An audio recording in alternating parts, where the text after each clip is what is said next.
Welcome to Within the Frame, where we bring the most pressing issues across the globe into focus. I'm Kim Mok-yeon. Tensions on the Korean Peninsula are once again mounting. North Korea has issued a sharply worded statement condemning the upcoming South Korea-U.S. joint military exercises and high-level security talks, signaling a renewed confrontational stance. And just a day earlier, Pyongyang launched a short-range ballistic missile into the East Sea, yet made no mention of it in its state media.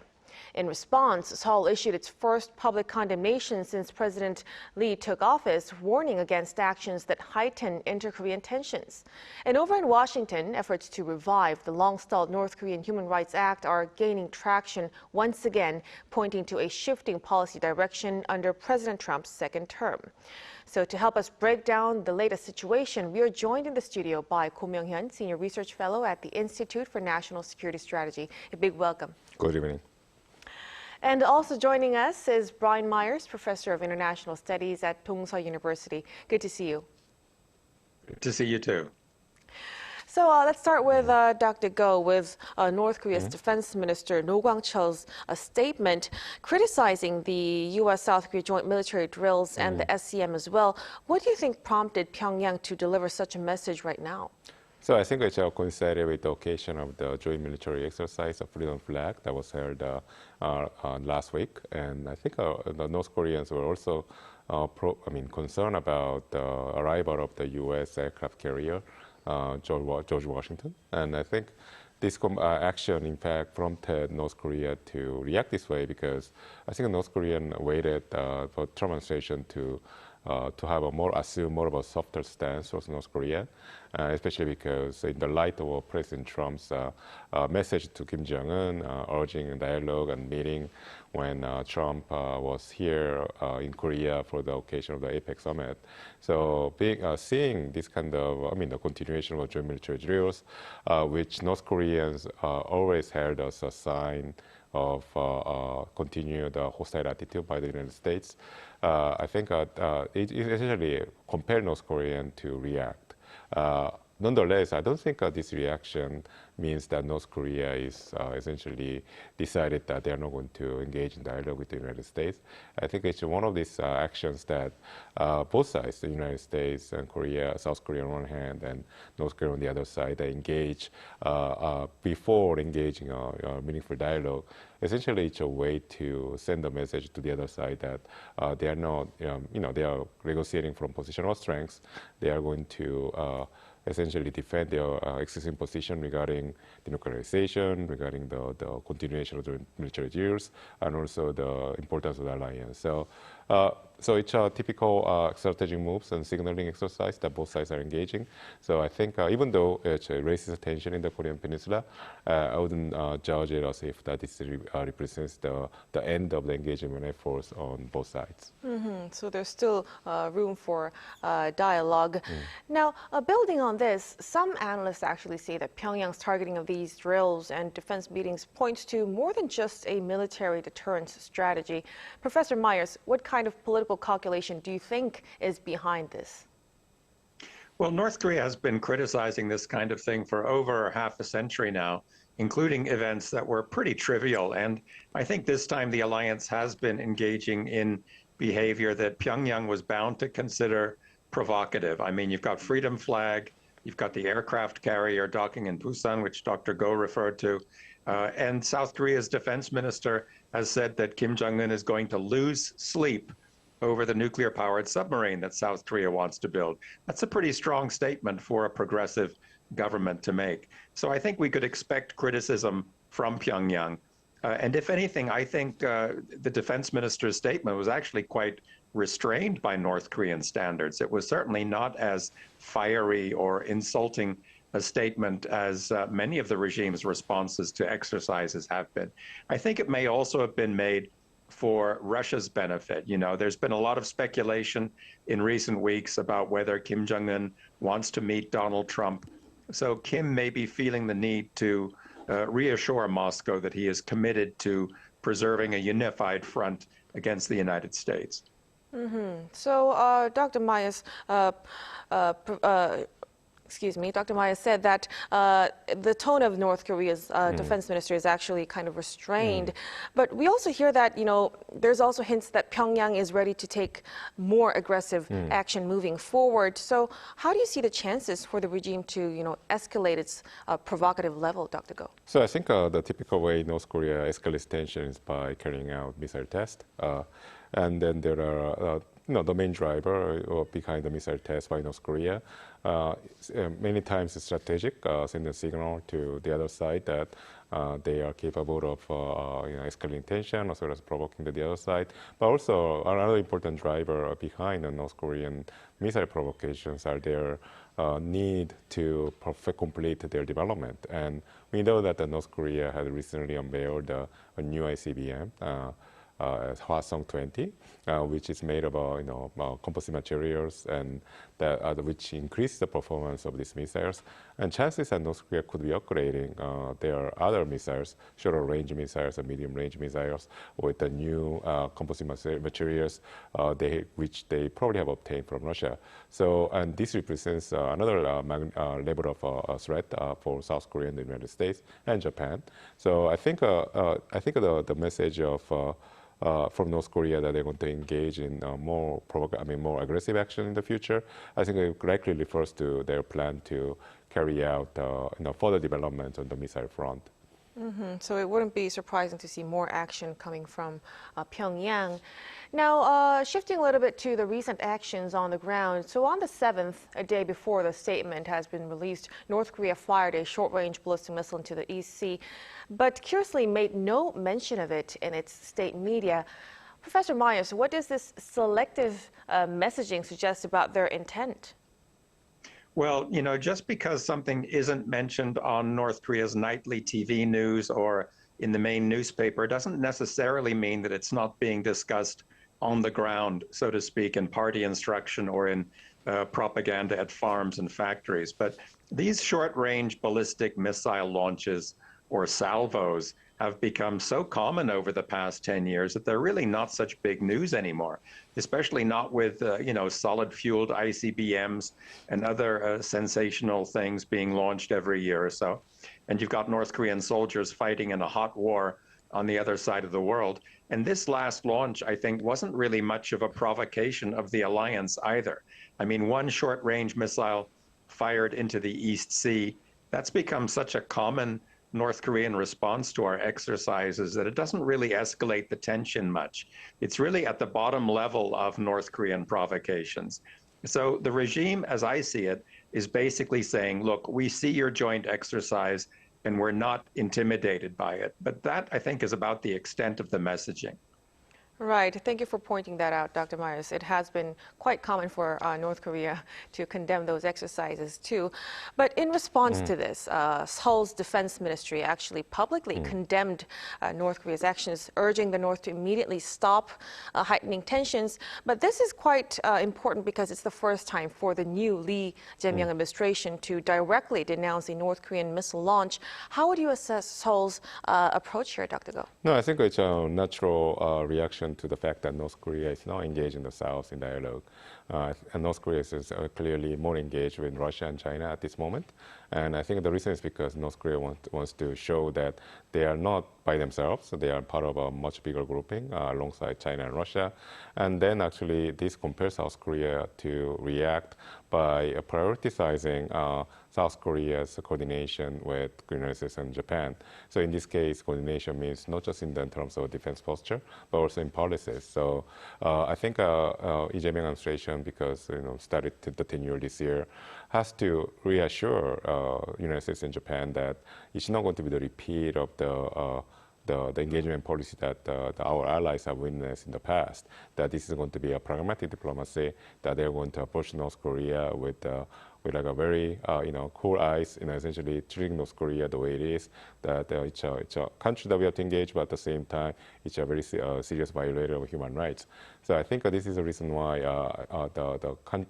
South Korea is splitting the approach in two levels. One is engagement. We have seen these efforts at placating the North Koreans from the Minister of Unification, from Minister Jang Dong-young, and then now Minister of National Defense, showing that look, we are going to condemn North Korea's misbehavior. We're going to call it by the correct way, that it is wrong, and then we want to condemn it. So I think this reflects the fact that South Korea wants to consolidate its leverage over North Korea, so that if eventually North Korea re-engages South Korea in dialogue, South Korea can count with the trust of the allies, also inform North Koreans' expectation about how South Korea is going to engage in negotiation.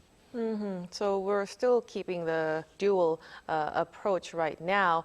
But let's now shift gears a little bit to a delay on the diplomatic front.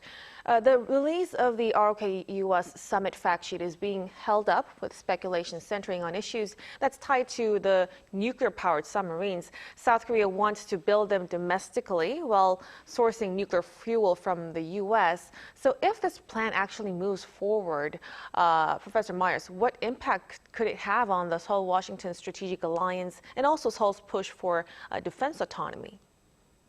Well, it all depends on whether they are built, these submarines are built in America or here in South Korea. It makes all the difference, really, when it comes to South Korean perceptions of the alliance. If the Trump administration insists on building them in Philadelphia, that will not only mean much less economic and technological benefit for South Korea, I think it will also deepen South Koreans' perception that the alliance has become purely transactional. And they worry that such an ally cannot be relied upon when push comes to shove. Are we America's partners, or are we just customers? That question, I think, is going to loom larger and larger here. On the other hand, if the submarines are built in South Korea, the Lee administration can greatly boost military spending, and he can do that without alienating his left-wing base, which I think would be a win-win for the whole alliance. You know, the submarines would be built in Ulsan, which precisely in the shipbuilding areas is Union territory. It's pretty left-wing.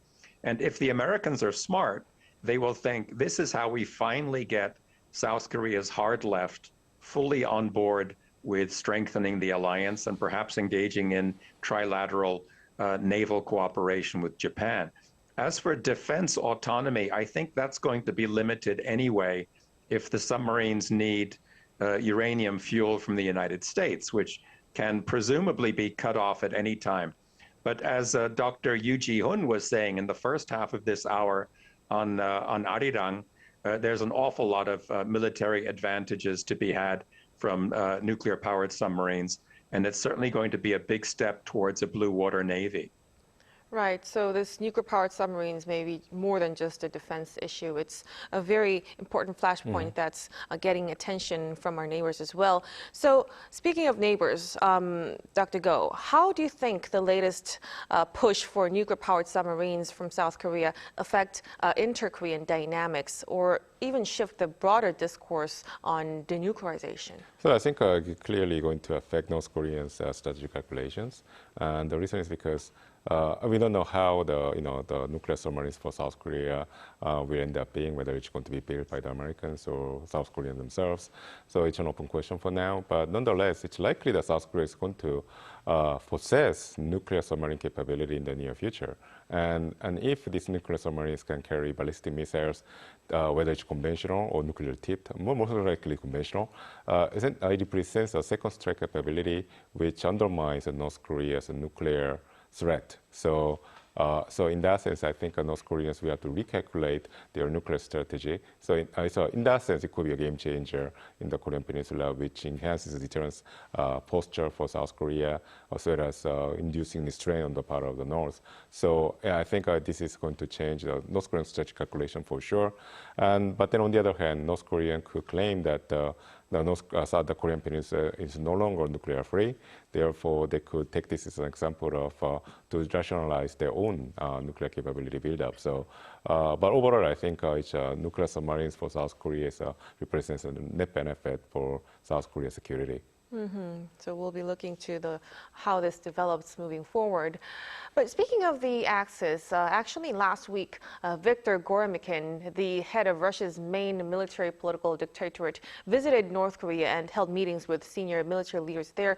So with Pyongyang and Moscow continuing to extend its cooperation into military political channels, Professor Myers, how should we read into this growing partnership? And also, do you think there's a possibility for North Korea to send more troops to Russia?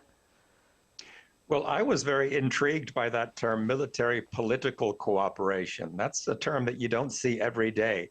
And as I read that, it implies a measure of ideological coordination. It implies that a partnership based on shared values, shared opposition to globalism, is going to be strengthened. So it's kind of ironic. You could say that while the U.S. South Korea alliance seems to be becoming more transactional, the Russia-North Korea axis is perhaps becoming less so. But we're going to have to wait and see exactly what military political cooperation means in concrete terms.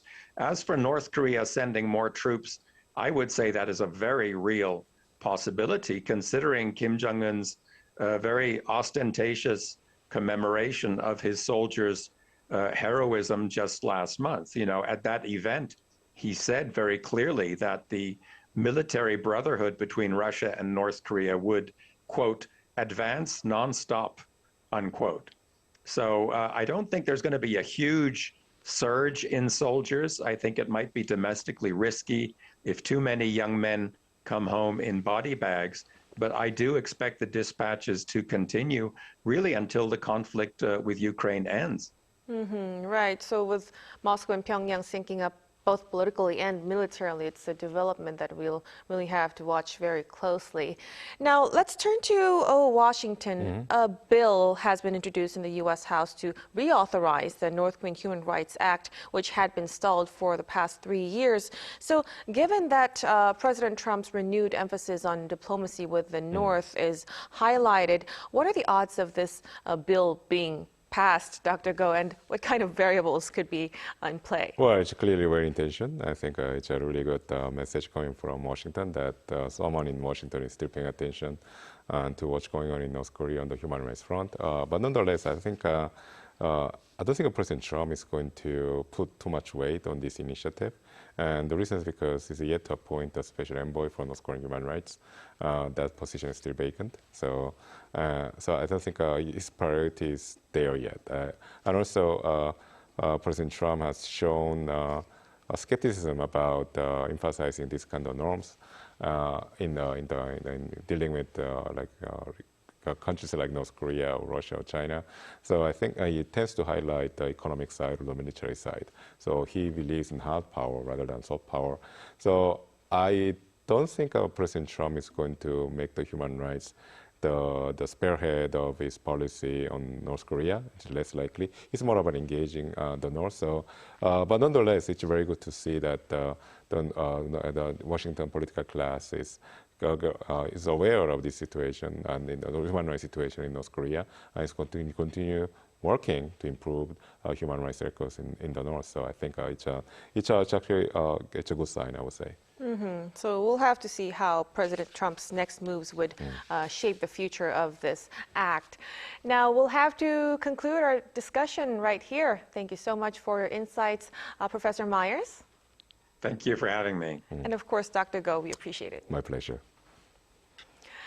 And that'll be all from us on Within the Frame. Be sure to tune in again next time as we continue to explore the stories that matter. Until then, stay informed and engaged.